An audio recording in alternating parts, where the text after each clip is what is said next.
Obboleessi ajajaa olaanaa WBO humnoota mootummaan butamu maatii yaaddeesse. Humnoonni mootummaa obboleessa ajajaa olaanaa waraana bilisummaa Oromoo Kumsaa Dirribaa yookiin Jaalmarroo kan ta'an obbo Abarraa Dirribaa butuu ragaa bahan dhimmichatti dhiheenya qaban himan.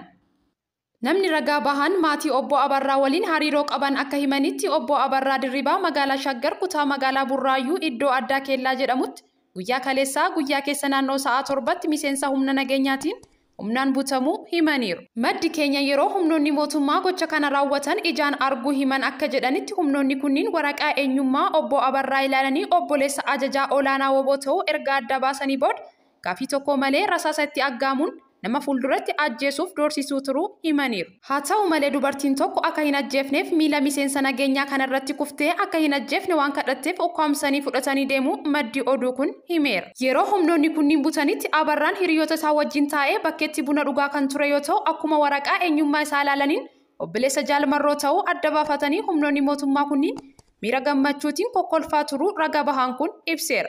Kanaan alattis sababbii butamuu Abarraatiif ibsi humnoota mootummaa kunniin dhiyeessanis ta'ee eessa akka geessan wanti beekamu kan hin jirre ta'uu dabalee himeera. Humnoonni mootummaa kanaan duras haadhaa fi abbaa Jaalmarroo mana hidhaatti dararaa turuu kan himu maddi oduu kun maatiitti dhiheenya qabu kun maatiin obbo Abarraa ajjeefamuu danda'u yaaddoo jedhus akka qabu himeera. Obbo Abarraan kanaan dura jalqaba bara 2021 keessa qabamee erga waggaa 2 hidhamee booda dhuma bara 2022 keessa gadhiifamuu sana boodas nageenya isaaf yaadda'uun qe'ee fi maatii isaa godina Horroo Guduruu Wallaggaatti argaman dhiisee gara magaalaa Burraayyuutti galuu hima. Obbo Abarraan qonnaan bulaa fi abbaa ijoollee 8 yoo ta'u siyaasa keessatti hirmaannaa tokkoyyuu kan hin qabnee fi obboleessa isaa wajjinis hariiroo fi waliigaltee kan hin qabne ta'uu ragaa bahaan kun himaniiru. Mariin nageenyaa marsaa lammaffaa mootummaa Itoophiyaa fi WBO gidduutti Taanzaaniyaatti gaggeeffamaa ture waliigaltee malee goolabamuun ni yaadatama. Mariin sun waliigaltee malee xumuramuu dhabuu hordofee bakkeewwan garaagaraatti waraanni qaamolee lamaan gidduutti godhamu hammaachuu isaa gabaasaaleen ni mul'isu. Koongireesiin Ameerikaa kamisa dhufu dhimma Itoophiyaa irratti ni mari'ata. Mana maree gadii Koongireesii Ameerikaa koree dhimma alaa kamisa dhufu 30 bara 2023 mata duree Itoophiyaatti abdii yookiin yaaddoo haala tarsiimoo Ameerikaa jedhuun aangawoota biyyattii dhimmichi isaan ilaallatu waamee akka mari'atu ibseera. Aangawoonni dhimmi Afrikaa Koongireesichaa sagantaa kamisaa qabu irratti argamuun yaada kennu jedhaman keessaa Ameerikaatti ergamaa addaa gaanfa Afrikaa Maayik Hamarii fi itti gaafatamaa USAID damee Afrikaa Taylor Beeklamaan argamu. Mariin Koongireesichaa dhimma Itoophiyaa irratti taasifamu kun tamsaasa kallattii akka qabus eerameera.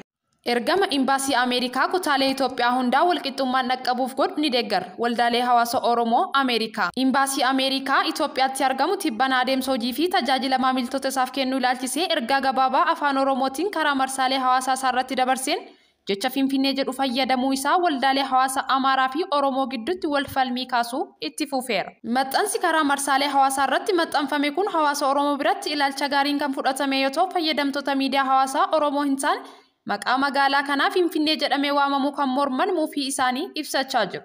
Duula karaa marsaalee hawaasaa irratti geggeessaa jiraniin imbaasichi atattamaan dhiifama gaafachuu akka qabus dhaamaa jiru.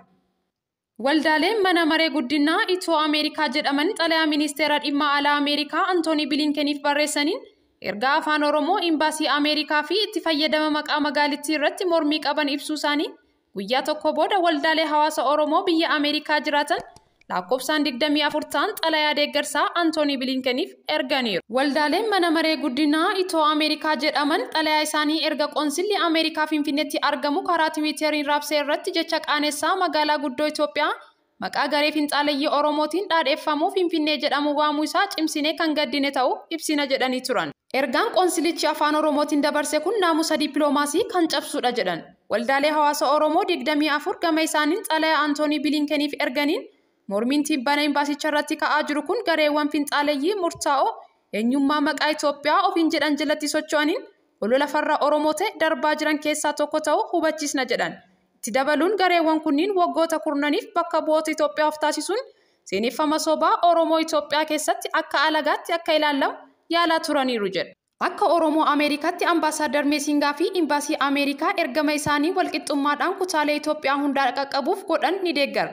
Mootummaan Ameerikaa sabootaa fi sablammoota adda addaa Itoophiyaa keessa jiraniif beekamtii akka kennuu fi gareewwan akkanaa biyyattii sirriitti akka bakka hin buune akka mirkaneessu ni gaafanna jedhe Xaliyyi. Kana malees tumaalee seerota biyyattii fi heera mootummaa naannoo Oromiyaa magaalaa handhuurri Oromiyaa maqaa Finfinnee jedhuuf beekamtii kennan imbaasichi akkaatuma kanaan hordofuun barbaachisaa ta'uu isaa cimsinee hubachiisna jedhe.